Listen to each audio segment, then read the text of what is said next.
Muito boa tarde a todos e muito obrigado também pelo convite de estar aqui a falar convosco, evidentemente. Primeiro dizer que estão à vontade para me interromper, dizerem de vossa justiça sobre, enfim, os assuntos que eu queria partilhar convosco.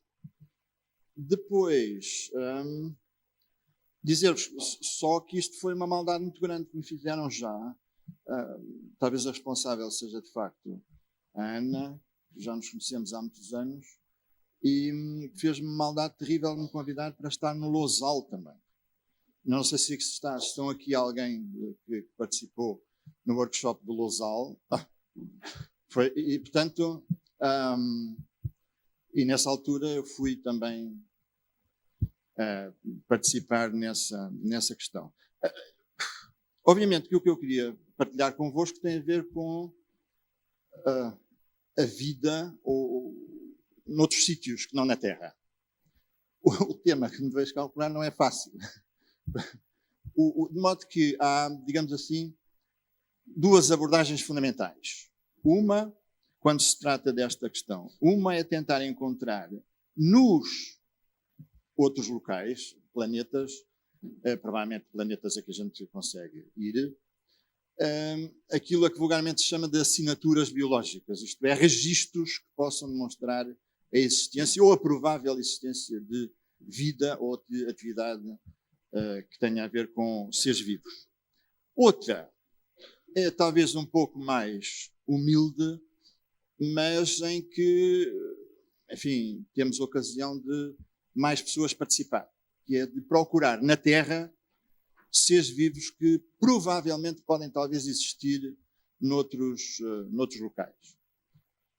De modo que, digamos assim, aquilo que eu queria dizer-vos é que estes seres vivos são, obviamente, seres vivos muito particulares e que têm muito a ver com aquilo que eu faço e com que trabalho. Isto é, com a biologia que eu faço. Como a Ana disse, eu sou microbiólogo, um biólogo pequenino, como de resto se nota.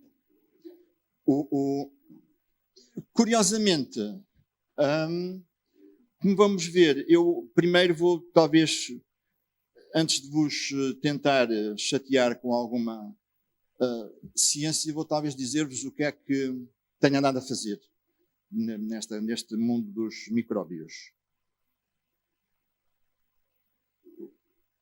Eu tenho alguma esperança também que consiga... Ok. O que eu vos queria apresentar primeiro é uma bactéria muito simpática com que eu trabalhei durante muitos anos, chamada Legionella. Tantos anos, porque não havia legionelas em Portugal, portanto eu era muito só, até que, por volta de 2014, também alguém descobriu que havia legionelas em Portugal por todo lado. Curiosamente, eu estive muitos anos a trabalhar em legionela e depois de fazer a minha tese de doutoramento fiz uma espécie de profissão de fé e disse nunca mais trabalho com legionela. A questão tem sido difícil, mas de facto frequentemente, cada vez menos frequentemente falo sobre legionela. Ultimamente só com senhoras da Polícia Judiciária que gostam de falar comigo sobre esses assuntos. E de modo que, a seguir a essa fase em que intensivamente trabalhei então com esta bactéria muito simpática, de resto, e com um estilo de vida muito curioso, eu comecei a tentar, enfim, explorar outro tipo de ambientes e tentar perceber como é que existiam e como é que existia vida e como é que existiam micro-organismos noutro tipo de ambientes. De modo que, em alguns casos, tivemos aventuras pela terra dentro, literalmente. E, portanto, às vezes a coisa não é fácil, mas pronto, a gente tenta, não é? Não, a vida de microbiólogo não é fácil, assim, de repente, não é? Se imaginavam um microbiólogo de bata branca agarrado a caixas de Petri, essa minha fase já passou, como eu vos tentei demonstrar. E de modo que, mas a gente chega lá abaixo e faz mesmo microbiologia, quer dizer, não é só passeio. Né? Tentamos fazer mesmo enfim, usamos também aqueles enfim, aqueles objetos tradicionais, caixas de Petri, meio escultura, talvez não no meio, ou no ambiente, melhor dito, mais convencional, mas enfim, vamos fazer. A seguir, há um problema, é preciso vir para cima, né? E sair. Mas, seja como for, quando a gente consegue, fica contente, né? Outras vezes, tive também desafios para fazer de marinheiro. Por estranho que vos possa parecer, estes desafios é um pouco mais radical do que aquilo que eu vos mostrei inicialmente. Embora, quer dizer, o objetivo era muito nobre. E é ainda, né? Alargar Portugal, não é óbvio. Portanto, isso é obviamente um objetivo nobre. E então, pronto, houve uma altura também da minha vida que eu fui tentar alargar Portugal. Através dos micróbios, sempre. Não se esqueçam disso.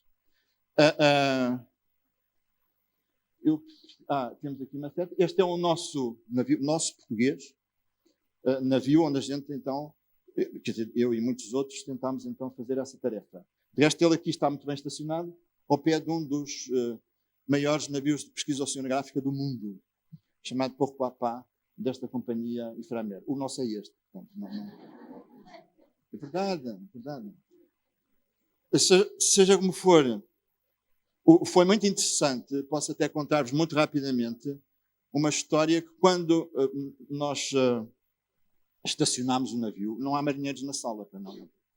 Esta linguagem é um pouco rude, não é assim? Até peço desculpa, não é? Mas estou a sentir-me à vontade convosco, espero que depois não digam destas coisas. Quando estacionámos o navio, então, e vimos as pessoas, digamos, mais vocacionadas e mais conhecedoras deste meio, quem anda no mar, ficou numa excitação e num frenesim terrível, não é? Por terem este navio aqui. Já não talvez perceber porquê. O curioso é que, portanto, tentando arranjar mil e uma maneiras de visitar o navio grande, o Pourquoi-Pas. Eu confesso que o navio era grande, mas como não sou do meio, não percebi muito bem a excitação. Curiosamente, quem pediu primeiro para fazer visita foi as pessoas do Pourquoi-Pas para nos visitarem a nós. Não é rigorosamente verdade. Já vos explico porquê. O Pourquoi-Pas tem uma data de andar, tinha um elevador com 6 andares lá dentro. E laboratórios, quer dizer, enfim, esqueçamos isso. Dentro do navio há esta peça histórica, de facto, que já não se usa, mas faz parte da história da pesquisa oceanográfica, que é um submarino, um submergível chamado Nautilus.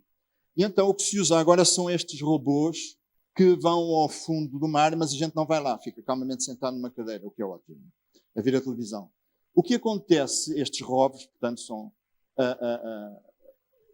veículos comandados remotamente, o nosso era mais moderno do que o deles.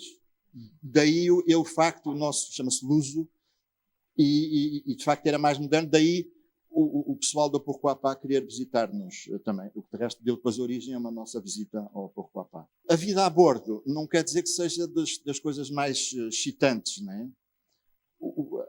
Não é fácil, de resto. Mas aqui tem o Luso, onde então nós fazemos mergulhos, e é aqui a coisa, portanto, vai lá para o fundo, e a gente fica calmamente instalado durante 6 horas a ver o que é que acontece, tentando negociar com quem manobra o Luso, encontrar uma amostra, trazer uma amostra cá para cima. Mas é preciso negociar, porque há biólogos, geólogos, enfim, toda uma parafernália muito grande de pessoas a querer amostras lá debaixo do fundo do mar. Seja como for, quando se tem qualquer coisa, é de facto muito recompensado, mas depois é preciso puxar a coisa cá para cima. Não é a fotografia, também não é muito elucidativa, não é a pulso, não é? Mas, enfim, sempre ajuda. O laboratório a bordo também é uma coisa diferente e para quem está habituado a laboratórios de microbiologia, talvez um pouco radical. A coisa mais interessante, talvez notem, é um pouco, quer dizer, as pessoas que acham que os laboratórios de microbiologia são sempre coisas muito ascéticas e tal, pronto, a arrumação era possível. Também tem outra coisa interessante, é que tudo está seguro. Não sei se já repararam que está tudo competentemente seguro-piado, como os senhores dos navios dizem, não vá fugir de borda fora qualquer coisa. Seja como for, a vida a bordo é difícil, Mas toda a gente colabora, não é? Muito Então a microbiologia faz sempre grande sucesso, enfim. E portanto toda a gente tem o seu filtrozinho na mão tentando que a coisa resulte. Tem uma vantagem muito grande, é que a vista é ótima quando o mar está bom. De vez em quando a gente trabalha então com micróbios, também recebemos solicitações algumas vezes meias estranhas. E se repararam, vestimos outro tipo de fato de macaco. Há bocado já tinha outro fato de macaco, este é outro. E a ideia é, nesta vez vamos motorizados, que é um outro luxo, e de terra adentro também, não é? Mas a sensação aqui não é muito confortável, por estar a 1000 metros de profundidade, mesmo de carro, quer dizer, pronto, tem os seus inconvenientes e não, enfim, tem alguma... a experiência não é muito agradável. A temperatura é um bocadito exagerada, etc. Mas pronto, se é preciso recolher amostras e para tentar perceber que tipos de vida existem nestes ambientes, com certeza que a gente vai com todo o prazer. Cá em cima existem também ambientes muito interessantes, junto destas explorações mineiras, que também são, em que a gente vai, talvez literalmente à pesca de micro-organismos. Não é? São ambientes sempre, quer dizer, no Alentejo faz calor de verão, de modo que mesmo microbiólogo, mas com algum conforto. Porque a coisa é arriscada mesmo assim. Não é? Aqui, esta paisagem também muito interessante, é só interessante ao longe, porque quando a gente se aproxima, repara que a água tem uma coloração muito estranha, não é? E, portanto, estes ambientes são ambientes também muito desafiantes em termos de pesquisar formas de vida nestes locais. Este ambiente, quem foi ao Lousal viu coisas muito parecidas, mas este, curiosamente, não é em Lousal, é perto do Lousal. E, portanto, tem coisas ambientes deste. Aqui parece que estamos nas Caraíbas. O aspecto é interessante, mas quando a gente olha para o medidor de pH, repara que de facto talvez não seja bom mergulhar naquelas águas. Quer dizer, para fazer peeling deve ser bom, mas quer dizer, só para isso, imagino. Seja como for, quer dizer, nós não, nos microbiólogos nós estamos lá bem para isso, como vais calcular. E portanto, outra vez só para vos mostrar que a microbiologia às vezes é feita em ambientes, ou a partir de ambientes, se quiserem, que são muito desafiadores em termos da existência de seres vivos. Não sei se repararam, já agora eu não chamei a atenção que outros seres vivos que se vejam, digamos, por serem maiores, não existem muito neste tipo de ambientes, de facto. Estamos em presença de ambientes que são colonizados apenas por micro-organismos, na maior parte dos casos. Outros dão fotografias menos espetaculares, provavelmente, mas são ambientes até muito mais interessantes. O que tem aqui é um buraco no chão, de que a gente acoplou estes sistemas que nos permitem filtrar água, que é o que sai daquele buraco, e portanto, concentrar os organismos vivos em filtros de poro muito pequeno, e, portanto, eles ficam concentrados para depois nós trabalharmos. Chamar água àquilo que sai dali também é um bocadinho, talvez, abusivo, uma vez que não tenho aqui nada para vos mostrar o pH, mas tenho que acreditar em mim, o pH é de 11,4. Curiosamente, a água que sai dali é usada numa estância termal. Quer dizer, e é bom. As pessoas saem revigoradas e boas, etc. Bebem até, mas pouco. Mas tomam banho e tal, e fica tudo ótimo. Já agora, este furo, eu chamei-lhe um pouco abusivamente buraco, não é? Um furo artesiano, é feito em Cabeça de Vidro, também no Alentejo, e dá-nos acesso a um aquífero algo raro no mundo, que a gente gosta muito de estudar. Daqui a bocadinho vou falar-vos então um bocadinho sobre isso, e que é também considerado, nesta parafernália toda, nesta diversidade de ambientes, possíveis ou com possibilidades de serem considerados aquilo a que vulgarmente se designam de ambientes análogos a Marte, sobretudo. Quer dizer, tudo quanto seja buraco no chão a gente gosta. A ideia é essa, não é? Desde que, inclusive com características físico-químicas do fluido que lá sai de dentro, que normalmente se chama água, mas que a gente não sabe muito bem se é água nem se não, já perceberam porquê, a gente gosta, de facto. E mais, quando nos instalamos, que roubamos quer dizer, as instalações ao resto do pessoal e instalamos o laboratório, quer dizer, portanto, nós, como eu digo, aquela ideia de laboratórios de microbiologia metacéticos e pessoas de bata branca, não, para nós não funciona muito. A gente instala-se, faz o que é preciso, levamos o nosso próprio material a um autoclave, a gente leva debaixo do braço e põe-o a funcionar onde é preciso. Inclusive no hotel, quando é necessário o material autoclavado a outra de manhã. A alegria é grande, no entanto. Agora, eu queria só, então, partilhar convosco, ao fim e ao cabo, aquilo que nos dá gozo tentar perceber nesta parafernália grande de ambientes. E é muito simples. É tentar perceber como é que a vida é possível nestas condições que são um bocadinho mais severas, vamos dizer assim, vulgarmente chama-se ou costuma designar-se de condições extremas, do que aquilo que estamos habituados. Quando estamos habituados, falo de nós, humanos, a maioria dos animais e a esmagadora maioria das nossas amigas plantas também. E, portanto, em grande parte destes ambientes que têm características abióticas muito radicais, é para nós muito interessante perceber quem lá vive e como é que lá vive, isto é, como é que se relacionam uns com os outros e como é que a vida é possível. E, portanto, dá uns anos esta parte, de facto, com algum interesse em perceber se existe vida noutros planetas, descobrimos que talvez fosse interessante também pensarmos nesse contexto. Mas confesso que, há uns anos a esta parte, começámos a trabalhar simplesmente para tentar perceber como é que a vida é possível neste tipo de ambientes. Sem, de facto, pensar se estamos a trabalhar com análogos de Marte, etc. A questão é provavelmente, eu peço desculpa, porque sei que estou a falar com uma plateia muito heterogénea, e portanto quando eu disser alguma coisa que não seja perfeitamente perceptível, tem que, por favor, estar comigo, para a gente resolver a situação. E portanto, para a vida, ao fim e ao cabo, resume-se a um conjunto de características, é um sistema que requer um número, digamos assim, ou um conjunto, melhor dito, de características que são razoavelmente conhecidas. Embora, cada vez mais, nos espantemos com a existência e a possibilidade de haver vida em condições, de facto, cada vez mais extremas e mais, digamos, radicais, digamos assim.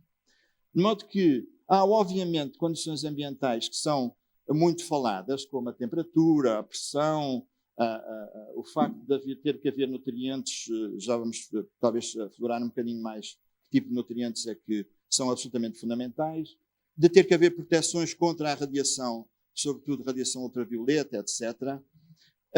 Há duas ou três coisas que são talvez menos óbvias. Uma é que tem que haver um solvente. O solvente, geralmente, que se fala é água, como é óbvio, não é? Agora, eu daqui a bocado resumi para vocês isso.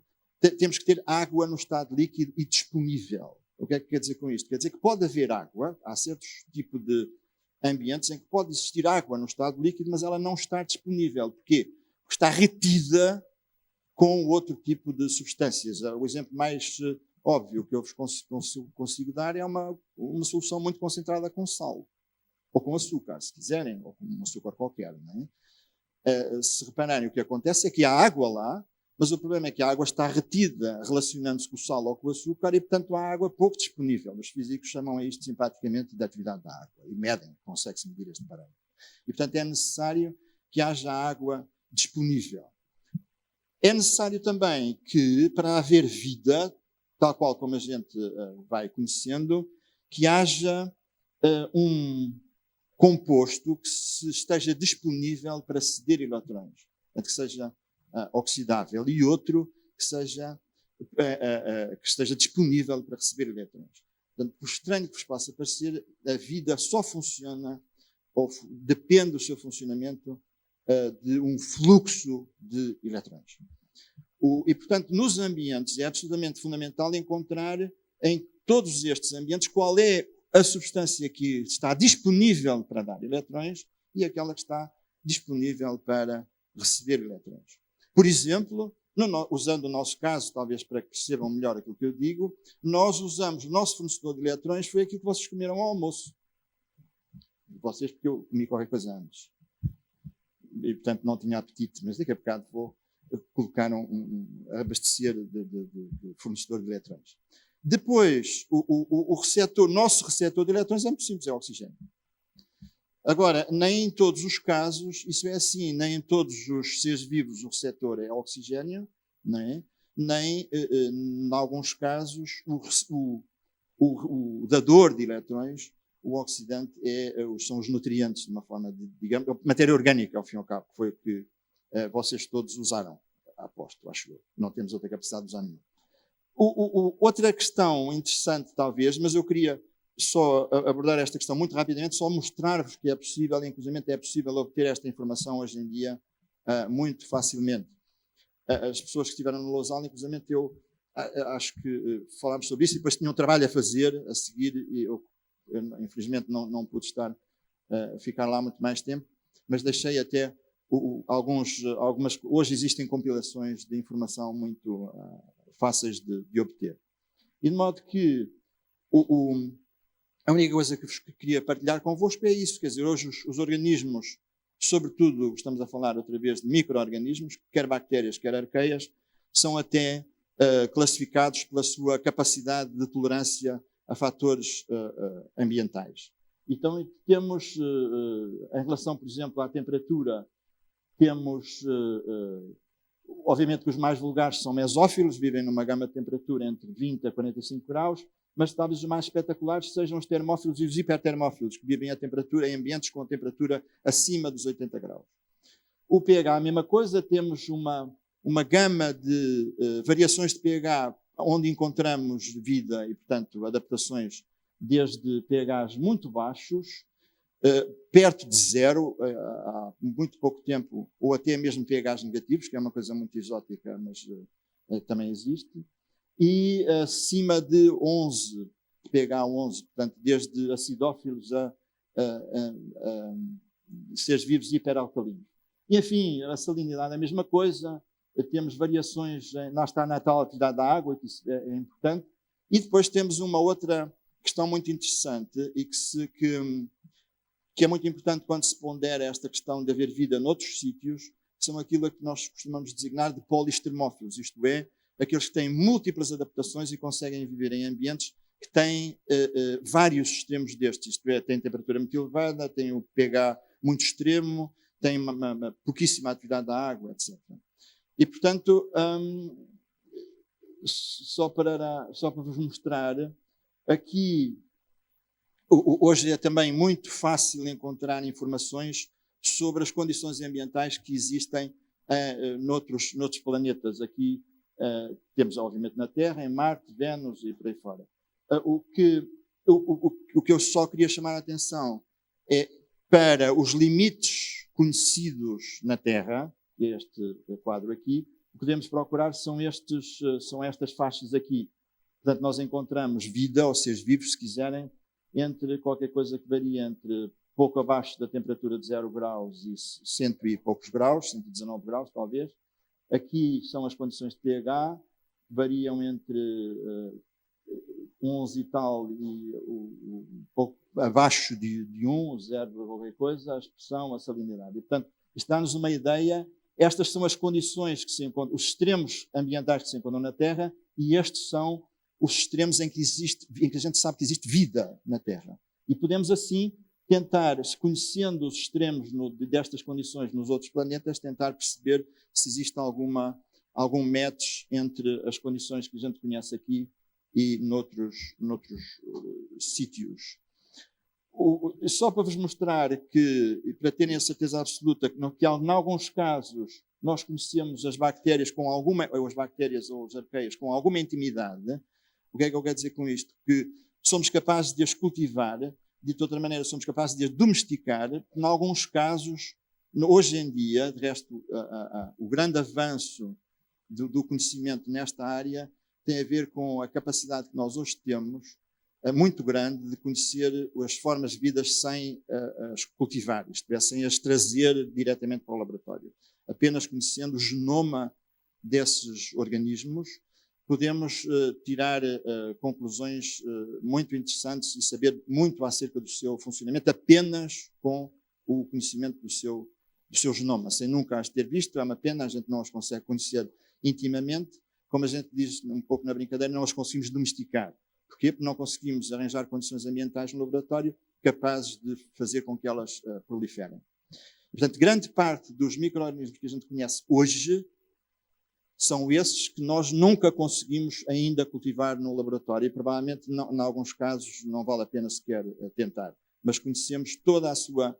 Somos capazes de conhecer toda a sua carga genética e mais como é que os genomas se podem interacionar e relacionar uns com os outros nos diferentes ambientes. Mas aqui são organismos que já são cultivados. E reparem, sei lá, por exemplo, este que tem o bonito nome de Cercatianimonas, é um organismo alcalifílico que vive num ambiente um pH de 9 e 12. Já agora peço desculpa, só fazer um pequeno parênteses.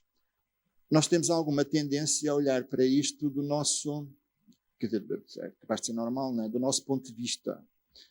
De modo que, quando olhamos para aqui, às tantas somos tentados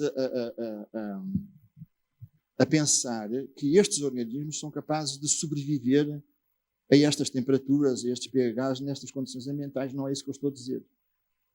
Elas vivem mesmo, não sobrevivem, vivem mesmo. O que é que eu quero dizer com isto? Que este organismo, por exemplo, esta Serpentinimonas, vive entre 9 e 12,5 de pH. Se a gente puser a pH 7, ela não vive. Às vezes temos muita tendência de olhar para estas coisas, peço desculpa por este parênteses, mas nós temos de facto muita tendência a olhar, ao fim e ao cabo, é o mundo que a gente conhece, não é? E, portanto, metermos dentro de um balde de soda cáustica é qualquer coisa que não nos passa pela cabeça, e é bom que não passe pela cabeça, não é? Ou viver a pH 1 é a mesma coisa que viver numa banheira de ácido sulfúrico, que não vocês já repararam nisso, não é? E, portanto, quer dizer, que é uma coisa que também é uma experiência que, de facto, a gente não deve ter, imagino eu. Agora, estes organismos, quer dizer, vivem mesmo nessas condições. Quando a gente os coloca em condições que são mais próximas das nossas, eles não proliferam, por isso simplesmente. Muito bem. Aqui são, outra vez, os polistermófilos, portanto, são uma espécie de estrelas da companhia, mas, enfim, tem muitos nomes em latim e tal, não é isso que eu... Só queria chamar-vos a atenção para o conhecimento que hoje existe sobre estas questões. Outra vez, uma questão muito interessante para quem aprecia estas questões tem a ver com os ambientes e que tipos de ambientes é que são hoje conhecidos e estudados, precisamente, e considerados como ambientes de limites extremos que existem hoje na Terra. Por exemplo, só para chamar a atenção para alguns, as pessoas que estiveram no Lousal estiveram num ambiente deste tipo, não é? Em que os efluentes mineiros geram, apesar de já não haver extração no Lousal, não é? Mas, enfim, isso é outra conversa, é outro tema para outra conversa, esqueçamos disso. O que eu agora queria chamar a atenção é para isso. Estes efluentes mineiros têm um pH muito radical e muito variado, depende de que tipo de minerais são extraídos e qual é os minérios que são encontrados mais frequentemente. Mas, sei lá, desertos, por exemplo, em alguns casos, os desertos não são bem aqueles desertos que a gente está habituado. Nós, quando falamos de desertos, lembramos sempre daqueles, quer dizer, paisagem extraordinária das dunas do Saara, ou assim, uma coisa qualquer do género. Há outros desertos, talvez menos espetaculares, mas mais restritivos do ponto de vista da vida, que são, por exemplo, os desertos de soda, em que existe uma concentração de sal brutal, violenta, e geralmente são muito expostos à luz solar e, portanto, têm temperaturas muito, muito elevadas e a concentração de sais é brutal. o que lá está tem aquele problema de existir água, mas a água está toda ocupada e, portanto, muito poucos seres vivos conseguem sobreviver a essas condições. De modo que, regressando aqui à nossa conversa inicial, estas são provavelmente aquilo que quem quiser encontrar ambientes, digamos, quem quiser caracterizar ambientes na Terra e compará-los com outros locais, tem que encontrar, tem que ir à procura, digamos assim, deste tipo de questões. Água, como já disse, no estado líquido, mas disponível. Uma fonte de carbono. Todos os seres vivos são feitos, constituídos por carbono, quer dizer, a nossa engenharia civil é feita não de betão e aço, mas é feita de carbono, sobretudo. Claro que existem outros elementos fundamentais, mas nós somos feitos de carbono, de modo que em cada um de nós, em cada organismo tem que haver um input de carbono, nos ecossistemas tem que haver um input de carbono e na biosfera o carbono tem que ser gerido. E, portanto, podemos olhar para estes diferentes compartimentos, mas tem que haver uma fonte de carbono. Normalmente, no caso dos ecossistemas, a fonte de carbono é inorgânica e o que é usado é carbono sob a forma de dióxido de carbono que está na atmosfera, é o grande reservatório. E o que acontece é que nós, infelizmente, nós e os outros animais não conseguimos usar carbono dessa maneira, não é? O que pouparia as horas do almoço e tal, essas coisas todas, mas não conseguimos de facto, nem mesmo que a gente se pinte de verde, não funciona. E de modo que precisamos de outros organismos que conseguem fazer esse pequenino milagre que é de carbono inorgânico, portanto CO2, conseguirem fazer matéria orgânica para depois nós usarmos mais tarde. Mas já lá vamos rapidamente. Depois precisamos de gerir energia. Os sistemas vivos são, contrariamente a outros sistemas, usam energia ou conseguem gerir energia ou usar energia apenas de poucas maneiras. Basicamente, existe uma molécula meio milagrosa e muito mítica chamada ATP que é necessário formar. E é esse o gasto dessa molecular, portanto, é a energia química que estamos a falar, que faz as células funcionar. Não é inteiramente verdade, pode haver células a funcionar, ou pelo menos pedaços de células a funcionar, sem haver gasto desta molécula meio milagrosa. Mas, enfim, depois, se houver tempo, podemos falar disso. Mas é muito raro. Portanto, é necessário que a energia, para ser gerida, seja colocada ali. E aqui que é absolutamente fundamental o tal fluxo de elétrons que falámos há bocado, de modo que é necessário que o ambiente tenha um dador de elétrons e que haja um receptor de elétrons.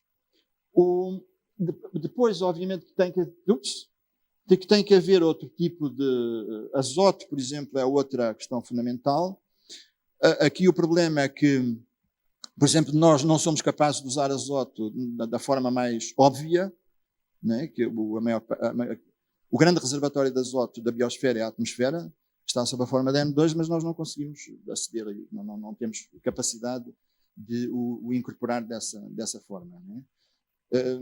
Por isso é que precisamos de comer carne, proteína, whatever. Ou quem não gosta de comer carne, come, sei lá, outros nutrientes ricos em proteína. É a nossa única maneira, nós e dos animais todos. As plantas estão um bocadinho à frente e conseguem usar outro tipo conseguem, por exemplo, nitrato, etc., que a nós não funciona. Beber nitrato de manhã não dá, até é mau para a saúde. Bom para mim. E, portanto, é necessário que alguém por nós seja capaz de fazer essa coisa fantástica que é ir buscar azoto e colocá-lo numa forma utilizável para outros seres vivos. Isso é importante. E depois, obviamente, que é necessário que haja um conjunto de outros elementos e as tais condições que falámos há bocado. Curiosamente, todos os seres vivos que a gente conhece podemos agrupá-los em 4 categorias. Nós, biólogos, temos esta mania estranha de meter tudo dentro de caixas. Às vezes funciona, noutras vezes a coisa fica um bocado complicada porque há coisas que não cabem dentro da caixa e, portanto, a gente não sabe em que caixa há de arrumar. Seja como for, estes funcionam razoavelmente bem. E a questão é a seguinte: estas caixas são o critério que se usou para arrumar os seres vivos todos que a gente conhece nestas caixas é muito simples. Qual é a fonte de carbono que usam? Qual é a fonte que usam para retirar energia para o tal ATP, portanto, que usam para gerir energia? e qual é o receptor de eletrões que utilizam. Muito rapidamente só, eu peço desculpa para as pessoas todas que já sabem isto, mas é só para pôr em contexto, estes heterotróficos, a palavra trófico vem do grego e quer dizer comida ou qualquer coisa parecida. Hetero é o prefixo que quer dizer outros, portanto os heterotróficos são aqueles que comem outros. E que somos nós. Né? E, portanto, a fonte de carbono e a fonte de energia, no nosso caso, é matéria orgânica, portanto é a tal coisa que a gente comeu ao almoço, e as fontes de eletrões que recebem o tal fluxo de eletrões são inorgânicas e, na maior parte dos casos, oxigênio. No nosso caso, oxigênio, mas em muitos outros seres vivos não é oxigênio, são outras substâncias inorgânicas capazes de serem reduzidas e, portanto, de receber eletrões. Depois, existem estes outros organismos que são talvez menos conhecidos, mas muito importantes neste contexto de a gente procurar vida noutros sítios, que são designados de litotróficos. Litotróficos, se quiserem fazer o mesmo exercício que fiz há bocado em relação à raiz da palavra, quer dizer comedores de pedra. Não é seguramente o nosso caso. Os comedores de pedra são, então, organismos extraordinários, do meu ponto de vista, mas sou eu, e o que acontece é o seguinte: eles usam CO2 para fazer matéria orgânica, como as plantas, nossas amigas, mas, curiosamente, derivam energia de compostos inorgânicos. E daí a tal nome de pedra. Então, derivam energia de compostos de vários compostos, como de ferro, de compostos de azoto, etc. E, portanto, são capazes de se repararem, serem autotróficos, portanto, como as plantas, isto é, conseguirem produzir o seu próprio alimento, digamos assim, e alimentar outros a partir deles, mas sem intervenção da luz solar. E, portanto, sem aquele mecanismo que vulgarmente designado de fotossíntese. Porque esses que usam isso são os chamados fotoautotróficos. E se repararem, a luz, a única diferença entre um e outros é que a luz é que gera a energia. Depois existem os outros muito exóticos, chamados fotoheterotróficos, que são um mix dos dois anteriores. Portanto, conseguem derivar energia a partir da luz e carbono a partir de matéria orgânica. O curioso é o seguinte: heterotróficos a gente conhece muito, quer dizer, inclusive somos nós. Fototróficos também são muito conhecidos. Os litotróficos, não existe nenhum eucariota conhecido litotrófico, só bactérias e arqueias são litotróficas. Isto quer dizer que, em ambientes onde não haja luz, se existe vida, a vida é sustentada por estes organismos, por organismos desse tipo. E, portanto, se formos à procura das características ambientais, temos que ir à procura desses organismos, se não houver luz, digamos assim. E então temos que descobrir quais são se existem no ambiente estes materiais inorgânicos capazes de fornecer essa energia. É que é muito raro em que se pode desconfiar que de facto não há vida na Terra, o que é uma coisa muito estranha, muito exótica, mas enfim, é a tua história. E então os senhores de facto não conseguiram comparar aquilo a um análogo de Marte. Por todas as informações que a gente tem, aparentemente as condições marcianas não. Mas então, no final do resumo do artigo, vinha que aquilo podia ser um análogo de Marte na origem. Portanto, em tempos idos. Eu confesso que não tenho capacidade para julgar se a informação é boa ou não. Mas, quer dizer, parece-me talvez um bocadinho demais, não sei. E, portanto, a questão é a seguinte. Para mim, o mais, digamos, interessante é procurar algumas situações que tenham algum grau de probabilidade, não é? Que sejam razoavelmente elevado. Como, aparentemente, as condições à superfície de Marte não são propícias à existência de vida, por dois motivos fundamentais que se saiba.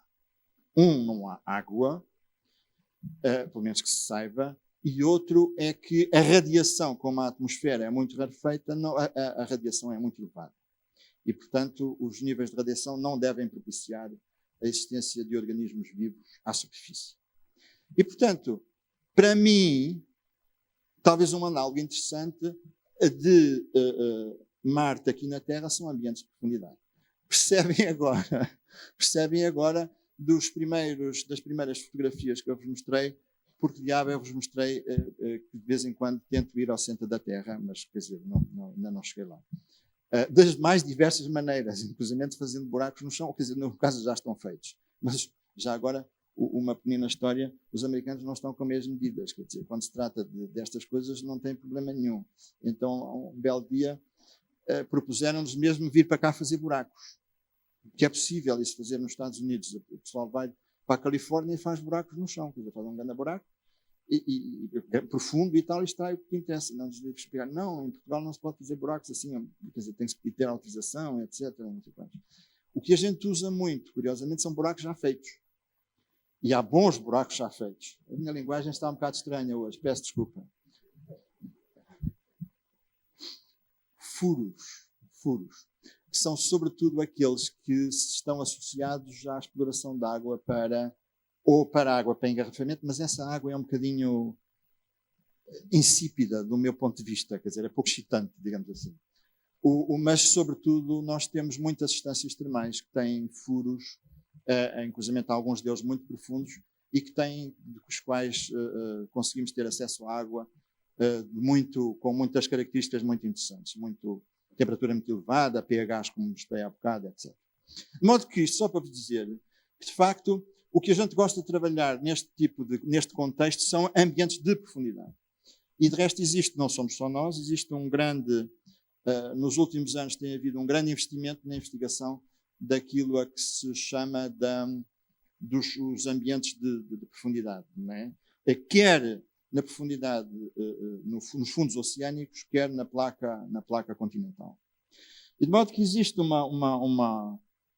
um conjunto de ambientes a que se tem acesso e que, de facto, nos últimos anos, e curiosamente apenas nos últimos anos, se tem conhecido muito acerca das condições de habitabilidade e dos organismos que frequentam estes tipos de ambiente. De modo que, muito importantes, como eu já deixei antever, são então, se no ambientes de profundidade não existe luz, são de facto aquelas bactérias e aquelas arqueias que são autotróficas, portanto, que são capazes de fixar carbono, de construir matéria orgânica para os heterotróficos usarem, e a fonte de energia só podem ser compostos inorgânicos. De modo que, se isto for verdade, de facto, em Marte existem ou bactérias ou arqueias ou alguma coisa semelhante, quer dizer, não existem homenzinhos verdes, não é nada dessas coisas. Não é? É uma pena, mas pronto.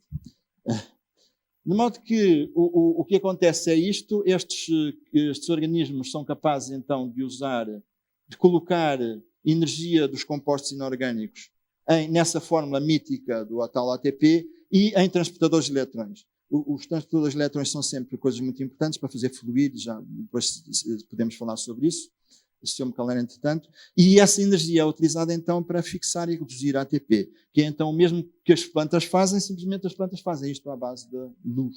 Os quimiolitotróficos usam matérias, compostos inorgânicos. Dos mais variados, como eu vos falei há bocado, compostos reduzidos de enxofre, amónia, e talvez um dos mais interessantes e mais excitante para a comunidade científica hoje seja os que usam hidrogênio. A questão é essa, eles conseguem retirar eletrões para uma cadeia transportadora e depois fazer ATP para isso. Porquê? Qual é a excitação de hidrogênio? É muito simples, é que hidrogênio, aparentemente, segundo dizem as pessoas que estudam isso, é dos elementos mais espalhados no universo. E, portanto, se nós conseguirmos compreender como é que organismos vivos conseguem retirar ou gerir energia a partir do hidrogênio, provavelmente quer dizer, estamos a tentar perceber como é que conseguem fazer isso em vários locais onde hidrogênio existe, e aparentemente hidrogênio existe em quase todo o lado, enquanto outros tipos de elementos são mais difíceis de encontrar. Deixem-me só contar-vos uma outra história que tem a ver com isto, que ocorreu aqui há uns tempos, em que alguém encontrou, uns senhores, uma equipa americana, que trabalhavam também em ambientes de profundidade, em minas de ouro, na África do Sul, e, portanto, Porquê Minas de Ouro na África do Sul? Porque o ouro parece estar muito profundo, é muito difícil lá chegar. E, portanto, são locais onde se consegue atingir, na placa continental, grandes profundidades. E então encontraram um micro-organismo muito interessante, muito curioso, que não conseguiram, lá está, não se conhece domesticado, só agora que uma equipe russa conseguiu cultivá-lo numa caixa de Petri. E, portanto, a esses organismos a gente dá o nome de candidatos. Quer dizer, quando descreve, aquilo é uma espécie nova, sim, é a primeira vez que se encontra, é uma espécie nova, e então, para, digamos assim, sinalizar que não se consegue cultivar em laboratório, domesticar o micro-organismo, a gente dá este nome de candidatos. E que tem o bonito nome, é que eles deram o bonito nome de Sulforudis audox-viator.